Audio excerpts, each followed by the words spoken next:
more independent media is being produced around the world than ever before, and it's accelerating. Looking back, we will recognize this as a truly unprecedented cultural renaissance. Welcome back to another episode of Why It Works on What It Is. Today we are tackling someone we consider a patron saint of the digital renaissance, the one, the only, Gary Vaynerchuk, more commonly known as garyvee.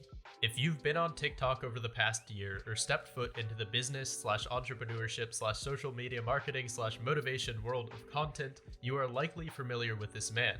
He's inspired many and is in fact one of the reasons we created What It Is. More on that later though. Today, using our state-of-the-art framework, we will break his content down into the audio and visual design, personality, and overarching and underlying concepts in a process-oriented effort to explain why garyvee works. We will also be adding in a new section near the end with a list of key applicable takeaways about his genre and success, so make sure to watch all the way through. Beginning with the audio and visual, Gary is a content machine. His personal brand output is monumental, and beyond that, he is a chairman of VaynerX, a communications parent company which oversees multiple incredibly successful marketing, strategy, and media production companies. To save this from being a 2-hour-long video, we will mainly be dissecting his garyvee brand output. Running through just a few of his popular series, we have the garyvee audio experience, #AskGaryVee, Tea with garyvee, interviews, trash talk, daily V, weekly V, and the thousands of assorted motivational edits that scatter the web. As stated earlier, Gary is a content machine. Given the breadth of his work, he has had and currently has many editors and videographers employing different stylistic techniques throughout his work. Trash Talk takes a reality TV-esque bend with reaction GIF edits, quick on-the-go pacing, and a specific focus on integrating money/profit-oriented visuals given its focus on quick DIY flips. While the inspirational edits often use dramatic, cascading piano music and highlight reel edits of his speeches to increase the likelihood of chill-worthy moments. Some general editing notes are the constant integration of ats, music citations, and social media plugs for cross-platform promotion, and a strong focus on including meme and Gen Z-oriented humor to increase retention. Though the widest note I can offer about his media composition is just the non-stop filming. He was one of the first to strongly advocate for the documentation of everything one does, and this bleeds into all of his content. Gary has created a vast ecosystem of recyclable work, which he actually calls the garyvee content strategy. The base of this strategy is repurposing meaningful moments from long-form pillar content, which are keynote speeches, podcasts, and interviews. By pulling the best moments and mass-producing shorter-form content across varying social media platforms, he's able to maintain a multi-algorithm presence without doing the work of creating specified new ideas for each place. Usually his team will make small contextual modifications to the post depending on the medium, such as taking F-bombs out of LinkedIn videos but making sure to leave them in on Instagram for relatability. Another particular innovation we see from this is the split screen edits, which are explained as... So what happens is, we find old videos where Gary was right in like 2013. So we then send that video to Gary, he records context, and then sends it back to us, and we edit the video like that. A direct takeaway we can get from this is formatting your filming so that it's easily reusable on different mediums. For example, keeping Gary in the middle third so videos can be cropped into TikToks easily, or using graphics like these to interpolate IG or TikTok native content onto YouTube. Truly though, the essence of this model is just mass-produce content. Through quantity, one can see what constitutes quality. Above all, the direct through line for each series is Gary getting things done. He is almost always the dominant focus of the shot, as it's his personality which drives the content, which is why we're about to analyze it. Gary is not afraid to say what he thinks. He is a practitioner of radical candor, and it shows. Just watch how fast and ready he is to share his thoughts after any sort of questioning. My question is, how do I hustle and stop being a and attack the world? Like, I want to be where you are. I've got... What's blocking you? I don't know. Other people's POV? Yes. That's the one, man. Another note I'll add is consistency, and this comes in two main forms. First, in his work ethic, or hustle, something he is not too shy to speak about. You know, I worked every Saturday of my 20s.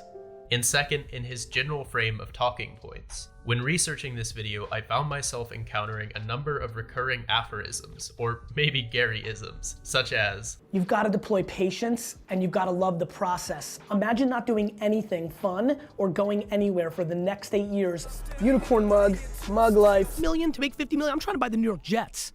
I can't wait for all these bullshit people to get fucking hosed out when the economy gets shit. Stop watching Lost. Learn to love to lose. This collection of repeating takeaways gives credence to his general school of thought and strengthens his brand immensely. You only really need to watch one piece of content to understand the value it offers as a whole. His voice and style of delivery are genuine and memorable. His speech pattern of quick declarative sentences and supporting hand movements gives the impression of constant impromptu honesty, and his years of experience have given him a gravitating stage and camera presence. As credence to this, he is clowned quite a bit. Aspects of this focus on qualities of his persona, namely his affectations, but I think they serve as testaments to his brand's recognizability. When people can easily do an impression and everyone gets the joke, you're probably a pretty powerful brand. Though some portions of content are more seriously critical of his persona, framing his advice as venturing into the boomer, pull yourself up by your bootstraps realm, which is a point I'll address in the final section. Truthfully, despite only being 44, Gary is considered a boomer by some, though to much of Gen Z, anyone above 25 is a boomer. I'd wager this plays into one final effective portion of his persona. Gary is a paternal figure to an entire online genre. He is arguably the most prominent face amongst the collision of content he might call the entrepreneurship bubble.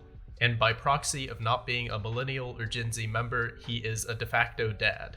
But if in the online realm he is a boomer, he is probably one of the most digitally savvy boomers in existence, having accurately predicted the past 2 decades of technological advancement, gaining quite a bit of recognition for this clip. Predicting that Facebook acquires Instagram. 15 million users for Instagram, probably gonna push 30 next year. And I just have this funny feeling that Zucks is gonna look at that talent, look at that app, bring it in-house, use it. And that's my big one. Facebook buys Instagram. Not to mention, he is very in touch with current trends in esports and hip-hop culture, making him more of a zoomer than most. Moving into our final section, let's get theoretical. First, let's talk about pulling yourself up by your bootstraps. I don't want to get into the socio-political context of the term, but stepping back, Gary is often criticized for giving advice that doesn't work for everyone's circumstance and advocating for a near unachievable level of hustle. If one is to only ever digest surface-level snippets of Gary's content, this would be a fairly reasonable conclusion. Though if one looks further and watches some of his podcasts, interviews, or call-in shows, they would see where these ideas begin to fall off. Gary is attentive to circumstance. He constantly asks guests and callers framing questions to better understand their environments, tailoring his advice to their lives. Beyond this, much of the wider advice he offers is typically universally applicable to those with internet accessing devices. Methods like the 180 a day strategy or flipping things from garage sales are doable for most and truly require a no excuses type of mindset. Nonetheless, it's easy to understand why the confident absolutism is misinterpreted and see when advice can definitely go overboard. At the root of his content, Gary is a motivator. I'm sure if you've seen some of his more entrepreneurship porn-oriented work, you know that feeling of walking away from a video ready to take on the world, then trying some stuff and thinking, wait, I don't even know where to start. Many of the short viral clips made from pillar content won't delve into all the nuance. Instead, they're more about inspiring you and giving you the push to get moving in that moment. Which makes sense, as in the world of virality, people tend to like the more straightforward, motivate me right now content. If we were ranking things on depth of knowledge offered, I'd say we should start with LibGen, or maybe the lengthy slide decks put out by Gary's team. The last portion I'll talk about is self-awareness versus hustle. This quote is what truly legitimizes the garyvee operation to me. When asked to choose between one or the other, he says, Self-awareness. Self-awareness And it's is not more even important close. than hustle. When you know who you are, hustle's sexier. Yeah. Like, it would have been cooler for like the people listening for me to say hustle, because it's cooler. Above everything, Gary is a proponent of knowing yourself. Entrepreneurship and this type of advice is not for everyone. His honesty in this realm is refreshing, as he's not trying to grift and sell you his 5 steps to $1 million, he's telling it how it is. Entrepreneurship is unbelievably hard work, requires immense patience, and is typically for the 7 p.m. to 2 a.m. workers. Though we are definitely in a time like no other. a time where entrepreneurship is entering the mainstream. This is a point I feel Gary has personally come to embody, an idea I refer to as the digital renaissance. The opportunities at our fingertips right now are truly incomparable to anything in our agreed upon human timeline. Really, we are in a content creation landslide. More independent media is being produced around the world than ever before, and it's accelerating. Looking back, we will recognize this as a truly unprecedented cultural renaissance, and Gary embodies this spirit. He lives and breathes content production, and thrives on his ability to inspire others to create. Touching on the Whatitis origin story, I had many tabs open when the channel idea came to me, one of which was a Hot Ones interview with Gary Vee. It was his constant reiteration of the fact that it is not too late to start, which acted as one of the stimuli leading to this channel's creation. So hats off to you, Gary. You helped birth the media empire aiming to document the digital renaissance. All in all, these are a few ideas I had about why Gary Vee works. As promised, here are some key takeaways about his genre and rise to success. 1. Creating a media ecosystem of recyclable content will allow you to maintain a multi-platform presence and pull viewers and fans with the help of varied algorithms. 2. Consistency in one's distinctive persona is crucial in building a recognizable brand. 3. Don't be a grifter.